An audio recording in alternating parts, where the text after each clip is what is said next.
Hi! இந்த birthday எனக்கு ஒரு ரொம்ப ஸ்பெஷலான பர்த்டே அப்படின்னு தான் சொல்லணும். நான் ரொம்ப நாளா கேட்டுட்டு இருந்த, ரொம்ப நாளா ஆசைப்பட்டுட்டு இருந்த விஷயத்த என் ஹஸ்பண்ட் இந்த பர்த்டேல எனக்கு வாங்கி குடுத்துட்டாரு. அத நான் எக்ஸ்பெக்ட் பண்ணவும் இல்ல. அந்த பர்த்டேக்கு வாங்கி குடுப்பாரு. அதுவும் புதுசாவே வாங்கி குடுப்பாரு அப்படின்னு நான் சுத்தமாவே எக்ஸ்பெக்ட் பண்ணவே இல்ல. புதுசா ஸ்கூட்டி தான் எனக்கு வாங்கி குடுத்துருந்தாங்க. நான் ஆல்ரெடி ஒரு பழைய ஸ்கூட்டி வச்சிருந்தேன். அது ரொம்பவே டேமேஜ் ஆயிடுச்சு.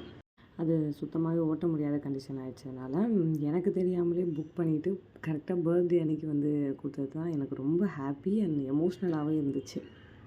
பழைய ஸ்கூட்டி வாங்கி குடுத்தா கூட ஓகே தான் அப்படின்னு நினச்சிட்டு இருந்த டயத்துல, திடீர்னு புது ஸ்கூட்டி வாங்கி குடுக்கவும் எனக்கு ரொம்ப சந்தோஷம். ஒரே வாய் பூரா பல்லு தான். வீடியோ பார்த்துருந்தீங்கன்னா உங்களுக்கே தெரிஞ்சிருக்கும். இந்த ஸ்பெஷல் டேவ என்னோட ஹஸ்பண்ட் இன்னும் ரொம்ப ஸ்பெஷல் டேவா மாத்திட்டாங்க. இந்த ஹாப்பியான மொமெண்ட்ட உங்க கூடயும் ஷேர் பண்ணிக்கிறது எனக்கு ரொம்ப ஹாப்பி. வீடியோ பிடிச்சிருந்துச்சுன்னா மறக்காமல் நம்ம சேனலை சப்ஸ்கிரைப் பண்ணிக்கோங்க, லைக் பண்ணுங்கள், ஸ்கூட்டி எப்படி இருக்குது அப்படிங்கிறதையும் மறக்காமல் கமெண்ட் பண்ணுங்கள். இதே மாதிரி நெக்ஸ்ட்டு இன்னொரு வீடியோவோட உங்களை வந்து மீட் பண்ணுறேன். அது வரைக்கும் பாய், டாடா.